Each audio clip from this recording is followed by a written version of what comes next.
With the Penguin a few weeks away, Matt Reeves has already begun work on The Batman Part 2, and has now revealed how fantastical the franchise will be going forward.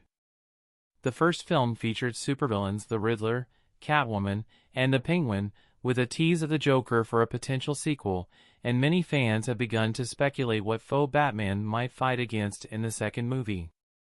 While Joker was teased, fans have also theorized that Court of Owls, Two-Face, and even Clayface could feature in the follow-up. Amid the speculation, Reeves has now seemingly ruled out several of the more outlandish supervillains, rejecting the use of one villain in particular. Speaking with SFX magazine, via Variety, Reeves addressed whether The Batman Part 2 will feature some of Batman's more supernatural or otherworldly foes, specifically the Gentleman Ghost. The Gentleman Ghost first appeared in Flash Comics number 88 in October 1947 and is typically associated more as a foe of Hawkman and Hawkgirl or the Justice Society of America. However, Gentleman Ghost recently appeared in Batman, Caped Crusader on Prime Video, a series Reeves produced, which led fans to wonder if this was potentially teasing less grounded villains for Reeves's live-action Gotham City. While Reeves has now said Gentleman Ghost is too fantastical for what he has planned, he is not opposed to bringing villains with superpowers into the Batman universe if they can find a way that makes sense. What was important to me was to find a way to take these pop icons, these mythical characters that everybody knows, and translate it so that Gotham feels like a place in our world. We might push to the edge of the fantastical, but we would never go into full fantastical. It's meant to feel quite grounded.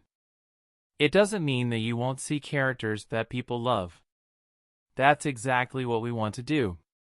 Gentleman Ghost is probably pushed a bit too far for us to be able to find a way to do, but there's a fun way to think about how we would take characters that might push over into a bit of the fantastical and find a way to make sense of that. Matt Reeves is seemingly taking a similar approach to Christopher Nolan when it comes to adapting Batman villains, going for more grounded characters like Joker, Catwoman, and Two-Face, or taking villains like Bane and Ra's al Ghul and making them fit within the real world as opposed to superpowered foes such as Poison Ivy, Mr. Freeze, or Man-Bat.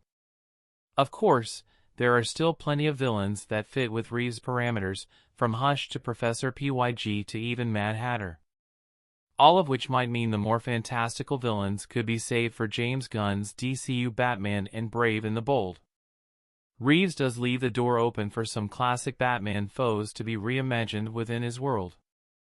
Batman, Caped Crusader features the first DC incarnation of Clayface, who had no superpowers and was a former movie star turned criminal, which Reeves could bring into the Batman Part 2. While the Batman was inspired by gritty 70s crime dramas like Chinatown and Taxi Driver, as well as the work of David Fincher, the Batman Part 2 could go for a body horror route inspired by the work of David Cronenberg or John Carpenter and put horrific new spins on Man-Bat, Killer Croc, or the classic Clayface. In many ways, seeing Reeves try to take one of Batman's more fantastical foes and make them fit within the world he created could be more interesting than accurate adaptations. The Batman Part 2 opens in theaters on October 2, 2026.